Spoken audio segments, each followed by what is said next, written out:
Bienvenidos, bienvenidas, amables oyentes, este es su programa Diálogo Bíblico. Con ustedes el pastor Horacio Rodríguez, que les habla Raúl Medina. Les saludo cariñosamente, deseando que el Señor le bendiga.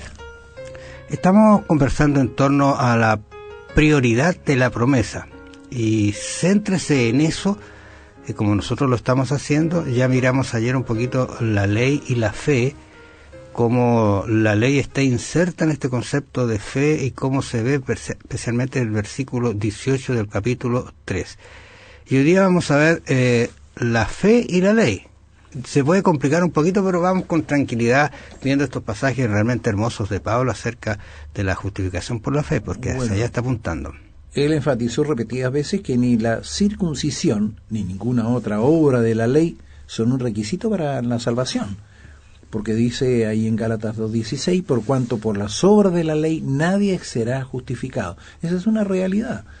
Nosotros no podemos buscar justificación por medio del cumplimiento de las obras de la ley, porque recordemos que la salvación es por la fe en el sacrificio que Jesús hizo, no por lo que yo haga, porque yo no me puedo salvar por las obras, porque mis obras siempre van a estar manchadas por el pecado. Claro, en Romanos 3:31 Pablo lo expresa de esta manera. Él dice, luego, por la fe invalidamos la ley. Interesante eso, porque estamos hablando del concepto de la fe y la ley. Yo creo que Pablo tiene que hacerlo así. ¿Por qué? Porque Pablo no quiere que la persona se vaya al otro extremo. O sea, si la ley no me salva, entonces la ley no sirve para nada y ya la dejo de lado, ya la ley no sirve. No, ese es el caso. La ley no sirve para salvarme, pero no es que la ley no sirva porque la ley me muestra el pecado. Es importante. Claro, y yo creo que deberíamos estar agradecidos a Dios porque en la vida práctica, cuando uno mira los mandamientos de Dios, ve que en realidad, como decía el salmista, me son agradables, son deliciosos, porque te están mostrando una forma de vida que te da un resultado agradable al final. Y él, como decíamos, yo vuelvo a repetir el texto de Romano, en Pablo, hablándole de Roma, le dice, luego por la fe invalidamos la ley, en ninguna manera, sino que confirmamos la ley. Fíjate que no sale la ley, y con este texto podríamos decir ya, estamos listos para aceptar que la ley existe, nos ha sido abrogada, nos ha sido clavada en la cruz, está lista. Pero hay que analizar estos conceptos en el contexto de lo que Pablo está tratando de decir. Y fíjate ahí en Romanos capítulo 7, verso 7 dice, ¿qué diremos pues? ¿La ley es pecado? En ninguna manera. Pero yo no conocí el pecado sino por la ley, porque tampoco conociera la codicia si la ley no dijera no codiciarás. Entonces, como lo hemos dicho y repetido, la ley nos muestra el pecado. Por eso que tenemos que tener presente que sin ley no hay pecado. Fíjate que incluso mirando un poquito antes, Romanos 3:21 dice, pero ahora aparte de la ley se ha manifestado la justicia de Dios, testificada por la ley y por los profetas. O sea, él lo está sacando la ley en absoluto, pero la ley él la está colocando en su lugar. ¿Para qué sirve? ¿Para qué debemos nosotros mirarla? ¿Por qué debemos obedecerla? Normalmente algunos de estos textos se usan para decir de que Pablo invalidó la ley y ahora con Jesucristo estamos bien. Fíjate, se dice, hay quienes dicen también por el texto que aparece en las Escrituras que dice que el fin de la ley es Cristo. Se dice, entonces la ley terminó con el Señor Jesús. Debemos recordar que fin tiene otro significado más. Otras excepciones. No es solamente término, sino que tenemos que pensar que fin es finalidad u objetivo. Aquí la ley tiene como finalidad u objetivo llevarnos a Cristo, porque una vez que yo he reconocido que soy pecador, tengo que buscar solución a mi problema. Mi problema yo no lo encuentro en mí mismo, yo no puedo hacer nada para salvarme. Entonces la ley me muestra a Cristo que es la solución al problema. Ahora, ahí en San Mateo capítulo 5, verso 17 en adelante dice, no penséis que he venido para abrogar la ley o los profetas. No he venido para abrogar, sino para cumplir. Porque de cierto os digo que hasta que pase el cielo y la tierra, ni una jota, ni una tilde pasará de la ley hasta que todo se haya cumplido. Y yo encuentro que todavía no pasa el cielo y la tierra. Entonces quiere decir que la ley está vigente.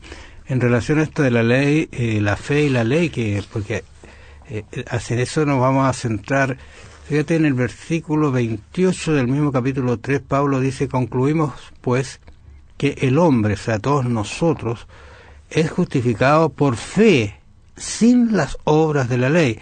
Y cuando nosotros hablamos de justicia, estamos hablando de lo que Dios nos puede dar, nos puede entregar gratuitamente. O sea, yo puedo estar en este momento, si me entrego a Dios, me pongo bajo su alero, totalmente justificado, y me puedo presentar ante el Padre sin haber hecho nada de bueno.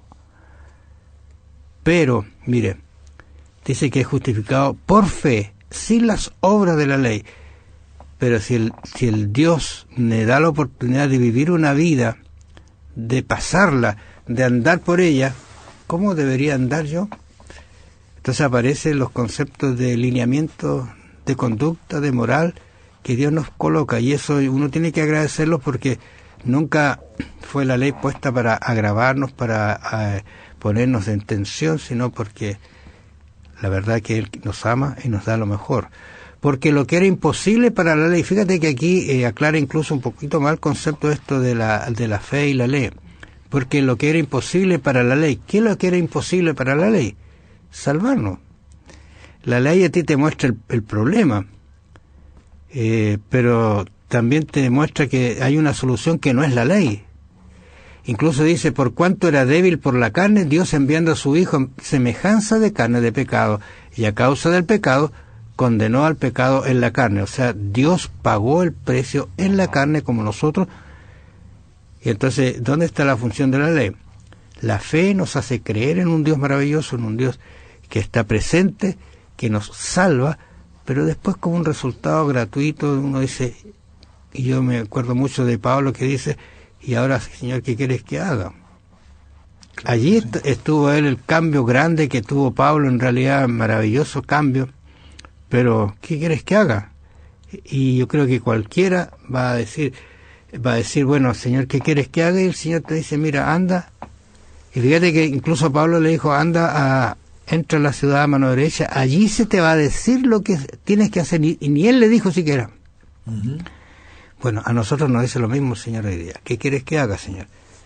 Allí te van a decir lo que tienes que hacer. Y allí está lo que es la palabra de Dios y lo que hemos estado estudiando. Efesios también nos habla acerca de esto, acerca de unos conceptos de que en realidad hacer nula la ley se nos complica a veces, pero ¿en qué concepto?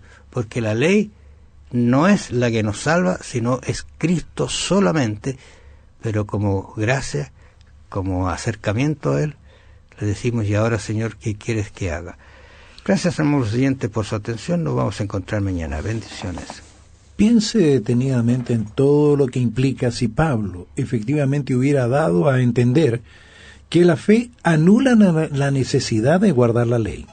Entonces, por ejemplo, el adulterio, el robo, incluso el homicidio, ¿dejaría de ser pecado? Piense en la tristeza, el dolor y el sufrimiento que podría ahorrarse si simplemente se obedeciera la ley de Dios. ¿Qué sufrimientos ha padecido absolutamente como resultado de la desobediencia a la ley de Dios? Piénselo. Que el Señor le bendiga. Será hasta mañana.